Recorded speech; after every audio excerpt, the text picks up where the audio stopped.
प्रशासनाच्या योग्य नियोजनामुळे यंदाची आषाढी वारी गुन्हेगारी व अपघात मुक्त झाली। मोहोळ, कुर्डुवाडी, पंढरपूर आणि रेल्वे स्थानकांवर दिवसरात्र बंदोबस्त व पेट्रोलिंग ठेवण्यात आले होते।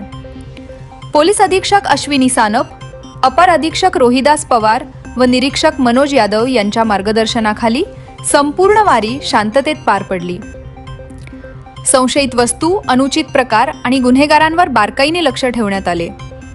वारकऱ्यांचा मोठा सहभाग असून प्रवास सुरक्षेसह स्वच्छतेवर भर देण्यात आला होता।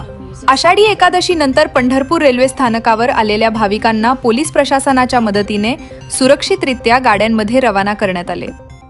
अशी व्यवस्था आहे। आम्ही येताना एवढा त्रास सहन केला की तुम्हाला काय सांगू, हातावर हात आणि पायावर पाय। पण आता मी पाहिली व्यवस्था ना एक नंबर साहेब। खूप पोलिसांचं सहकार्य कसं लागलं? एकदम एक नंबर सहकार्य, अशी कधी पाहिली नाही व्यवस्था साहेब। पहिल्यांदा पाहतो रेल्वे स्टेशनवर। धन्यवाद, धन्यवाद सहकार्याबद्दल धन्यवाद। कृष्ण हरी, धन्यवाद, थँक्यू।